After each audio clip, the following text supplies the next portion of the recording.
Hi, how are you? My name is Kristan. I'm from Jamaica and I live in Argentina. I've been living here for 9 years.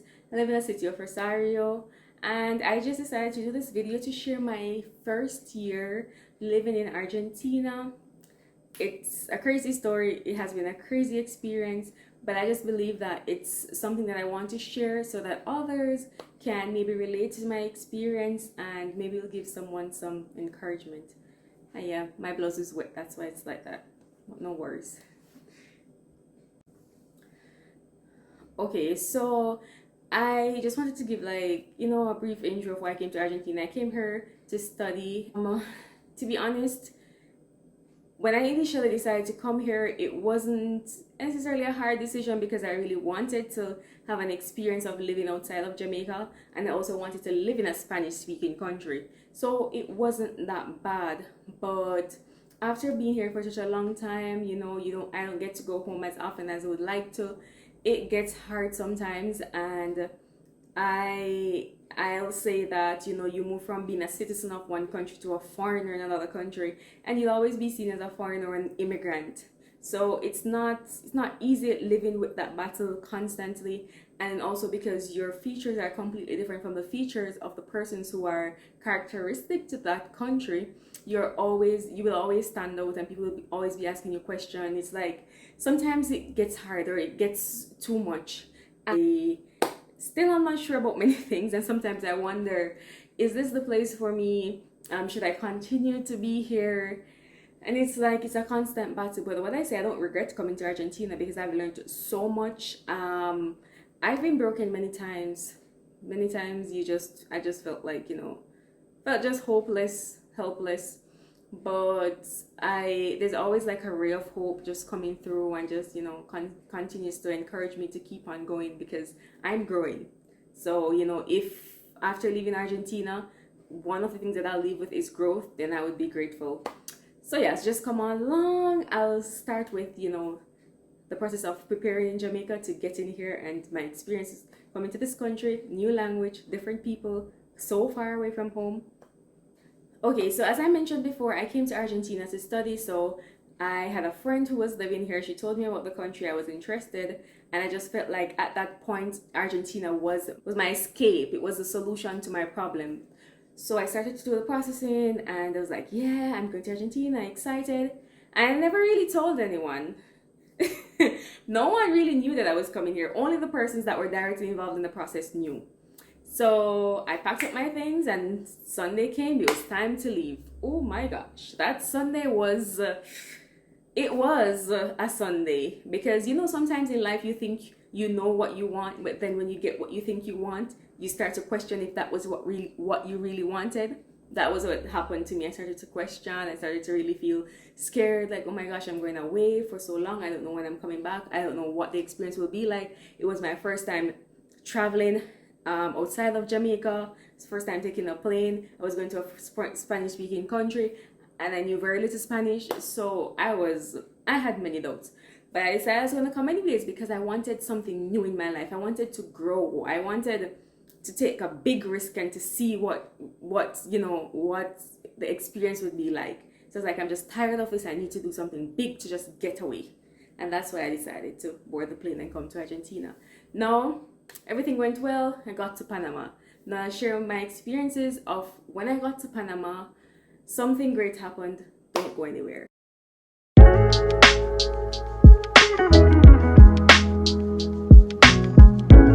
Now we're in Panama. And you know that when you're going to a country, one of the things that a new country, one of the things that you always pray for, I always pray, Lord, please put people in my way to help me. And also put me in the way of people who need help. So I was there sitting, waiting to board from Panama to Argentina when, I sat beside this guy and I think he was speaking English, sorry. Or he said something asked me something in English. So that's how I knew that he spoke English. And then he shared with me that he was actually from Argentina. He was going home from the Dominican Republic and all of that. So I was like, okay. We were talking and stuff, and then we got on the plane and got to Argentina. He was like an angel. He took off, helped me with my luggage, any form of communication that I need to have with Spanish speakers, he took over, took me to the cambio, allowed me to change my money, then took me back to the bus station because I landed in the capital and I had to take a bus from the capital to the city that I'm living in now. He took me over there, he asked all the questions, and then, you know, he gave me instructions in English, and yeah, and that was my first experience. I remember when I got out of the airport, his mom was coming to pick him up, and you know, he was like telling her that he met me in Panama and stuff like that, and she was greeted me with a kiss. I'm like, oh my gosh, okay, that was my first introduction to the kissing greeting. And then yeah, so fine, I waited on the bus, then I got on the bus, and then that was when, you know, I was on my own. So I got on the bus and okay, fine, we're heading to Rosario. Now let's go on to the next part of the story. Still don't go anywhere.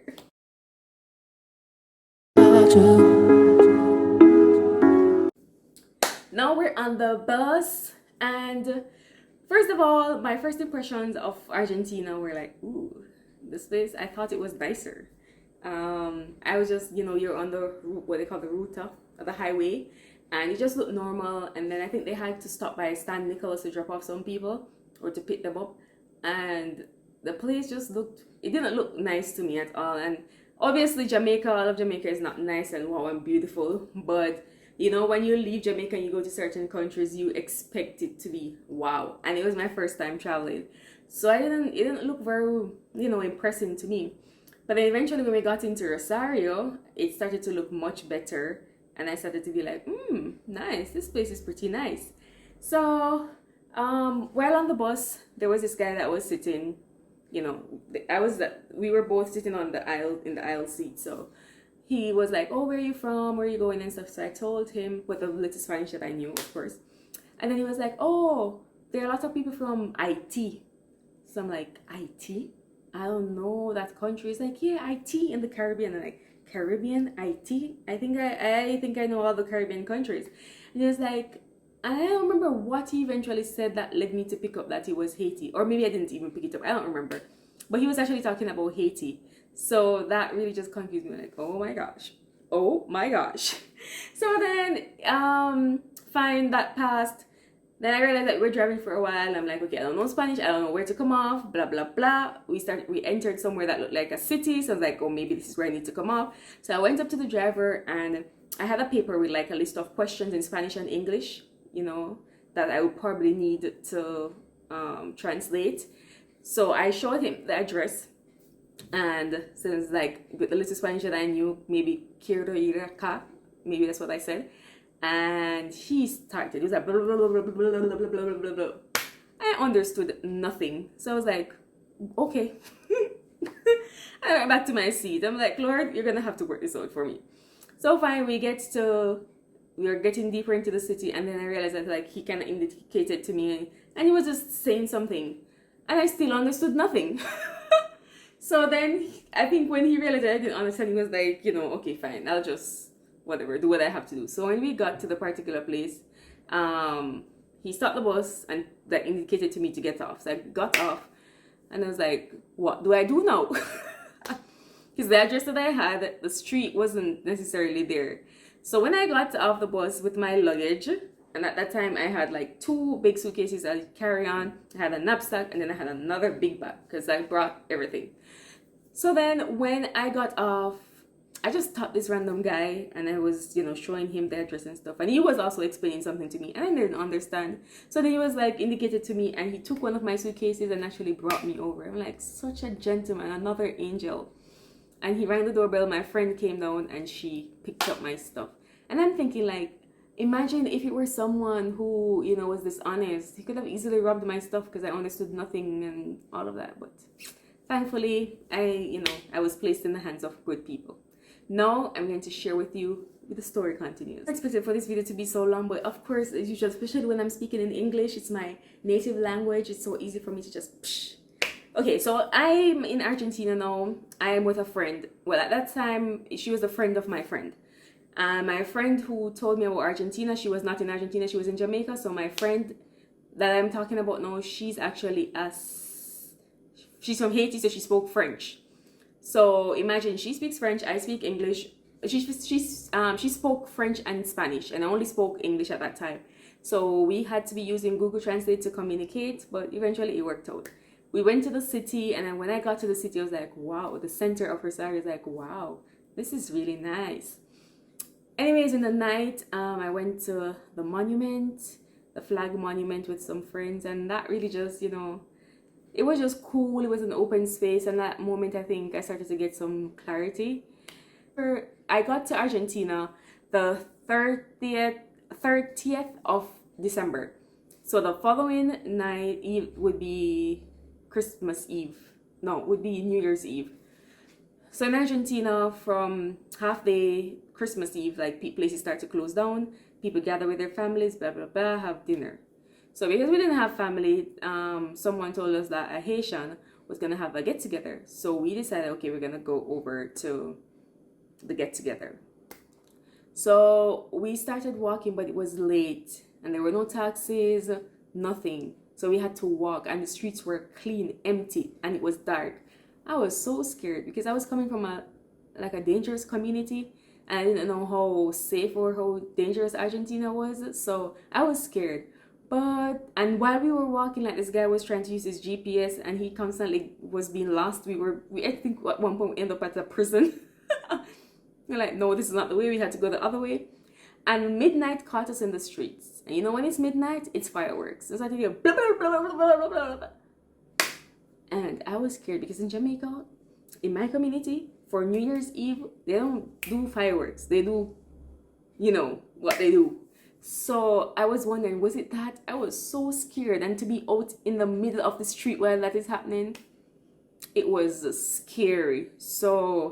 But eventually we got to the apartment, thanks be to God. And they had asado, and they had, I think, some Haitian salads and stuff like that. I didn't really eat much because I didn't like the asado. I think maybe because my taste buds were still accustomed to like a certain way or a certain type of food. So the asado was kind of, or maybe the asado just wasn't, the typical asado. But no, I like asado. So that was it. And then after, I'm gonna share with you, after all that excitement, how real life started, and how I had to, adjust and adapt to this new environment. Okay, so let's talk about the language. I studied Spanish for 5 years in high school, but by the time I came to Argentina, I had left high school like about 7 years prior. So I remember very little Spanish, but oh my gosh. The good thing was that initially I was living with a friend, so she would, help me out with, the translation. I had her to like bank on. And then, thank God that we had Google Translate. And I think that was one thing that really helped me because I was initially immersed with Spanish speakers. I had to speak Spanish from the get-go because I wasn't hanging around people that spoke English. So that really helped me to learn the language. So it forced me to learn. So I would use like apps like Duolingo. My friend told me that I should watch a series or a movie, listen to music in Spanish. So I watched this series that's called Marina en Alquiler. That helped me to, get going with the language. And then after living with my friend, I went to live in a student residence, they call them pensiones or residencias here. And almost all the girls were from Argentina, so I had to speak Spanish to communicate with them in the faculty. I was also the only English speaker, so I had to learn Spanish. I had to speak Spanish. Even though it wasn't coming out quite right, I had to speak it. So that's one way of actually, getting into it, is like not always being around people that it may be safe and comfortable, but they say growth doesn't really happen where you're comfortable. So just a side note that my experience in the pension wasn't very pleasant. Initially, the girls were super cool, super kind, friendly, and then after, I don't know, they just started to change and started to mean things. And I think one of the reasons was because I guess misunderstanding differences in cultural practices and all of that. So I was kind of like to myself, they always wanted to like get together and do stuff and all of that, and then other little things too. Living with people is never easy. So the experience wasn't really good, but I didn't really pay it in mind because I know that I would be leaving there soon, and I'm not that confrontational kind of a person. So I'm gonna say what I'm gonna say, what I have to say, and then I'm gonna avoid the rest of it as much as possible because I know that it won't be for long. And my relationship with them, I don't need to like fight so much to have a relationship with them because I didn't really know them like that. So yeah, so that's one thing that can be challenging when you go to another country. It's like living with other people who are of a different cultural background. Now, as it relates to the faculty, if you're studying in Argentina or coming to Argentina to study, I don't think you would generally have a bad experience being a foreigner. Obviously, they'll probably ask you a lot of questions. For me, okay, context. When I came, they had very few foreigners in the city, in Rosario. So you were like, I was like a celebrity. They weren't used to seeing like black people or people from different cultures. So they would, and where's Jamaica? So they would ask me questions, all the questions you can think of. I had to be answering questions all the time, and they were just quite friendly. Some of them invited me to their homes. I went to stay over with some friends. I formed my own little group. It's like they were really nice people, and I'll always be grateful to those persons who actually helped me out or made me feel comfortable that first year when I really needed it. So, I think that you will be able to find a group that you can call your group. You'll find people who will reach out to you and, try to make you feel welcome because they think that what you're doing is great. Like, you leave your family to come so far for such a long time because they can't do without their family for long. So they really admire you for that and they'll try to make you feel comfortable. So yeah, sometimes I would walk in the faculty and they're like, Bella, how are you? Like, I was like a celebrity in the faculty because I was like the only black person at the time. So yeah, and the teachers, they really did their best to try to understand me even though my Spanish wasn't perfect. They were really patient and kind. Obviously not everyone will have that experience, not everyone is the same, but I'm just telling my experience. Mamma mia, let's go to the food. Now I'm coming from the tropical island of Jamaica with, all the things that come with that, or food or variety or spices. And, coming here, it was a completely different experience for me because their food is more like pasta, pizza, sauces, the sorrentinos, raviolis. They're more on that vibe, a lot of pasta. And in Jamaica, it's more about, ground provision. So it was hard for me to adjust to the food, and then where I was living, it was hard for me to prepare the meals that I wanted to because they weren't used to those spices and it would bother them. And it was just a whole thing. By the time I got to a place where I could comfortably cook, my desire to cook Caribbean food had already gone. So I was just cooking like the Argentines, the simple stuff. You can go in the kitchen and prepare a meal in 15 minutes. That's how quick their meals are. So now I pretty much kind of cook like them. I rarely find me in the kitchen cooking a meal for hours. Ooh. It's like, I don't have time for this. Or, you've kind of like adjusted. When in Rome, do as the Romans do. So yeah, I kind of like cook like them in a sense. Of course, I tweak it to my Caribbean. I add a lot more spices. But at the same time, I miss Jamaican food so much. I miss the variety and all of that. When you go out to eat in Argentina, you can find probably more variety. And especially depends on where you are. If you're in Buenos Aires, they have a lot more variety. But what Argentina is big on is like their pastries and stuff like that. That you can find variety in pastries, their cakes and all of that. That they have in abundance. When it comes down to like meal, I think they generally tend to go like a specific way. So that was kind of difficult or hard for me to adjust. One of the things that really like stood out to me when I came here was like the fact that they would block off certain main streets in the city and people would go walking. They would ride bicycles. Kids would be there on their skates, their roller skates, roller blades, whatever you call it.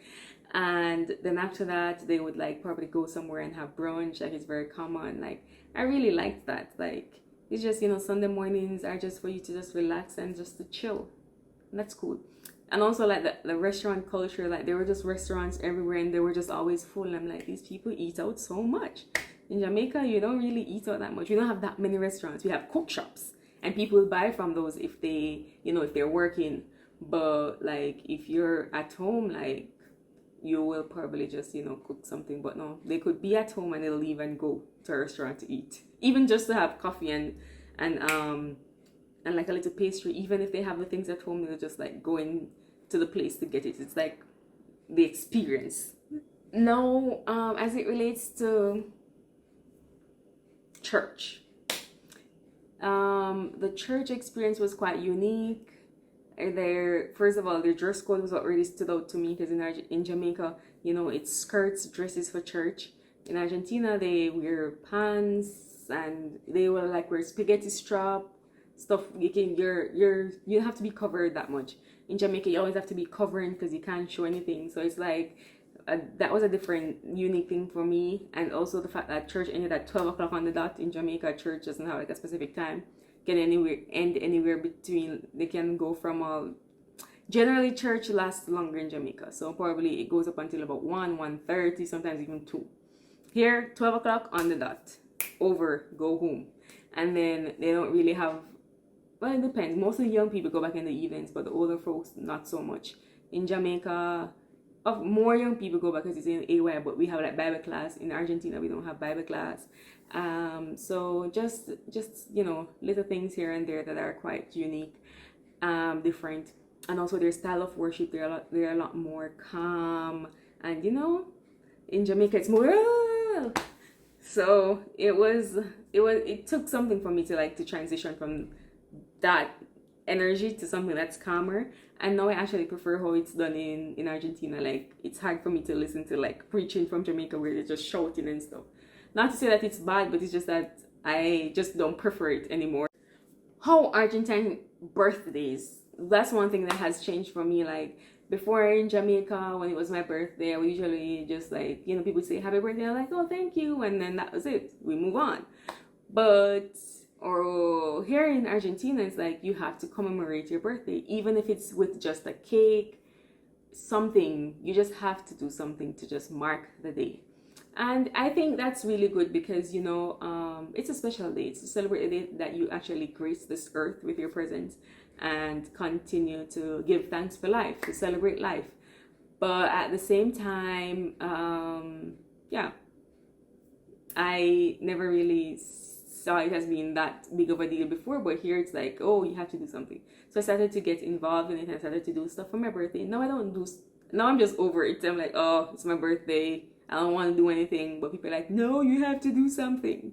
So that's one thing that has really changed for me. It's like birthday celebrations are much bigger of a deal. Or I guess it's just the world that's changing. Who knows?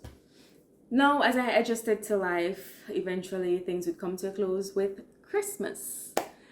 Oh my gosh, that was surprising for me. My first Christmas here. So from Christmas Eve, people would half day Christmas Eve, places would just shut down. The entire city goes dead. And I'm like, what is this? Aren't they gonna have like a big celebration in the park or something? Nope. People spend Christmas Eve with their families. Unlike in Jamaica, Christmas Eve, everybody's downtown. Kids are outside buying their little toys and they're going about, all the excitement, and people are buying food and walking up and down, doing nothing, looking for nothing. So Christmas is an excitement for Jamaica in the town. But in Argentina, it's just a place for you to it's just a time for you to just spend with your family. And then after midnight, that's when, people start to, you start to hear cars. But before that, closer to midnight, dead. No taxis, no bus, nothing. And after that, yes, you hear people start coming because they start to go home. And then Christmas morning, the place is kind of dead too because people are, resting. And in the afternoon, they start to see the parks being full, restaurants start to open. So it's like, it's a normal day for them again.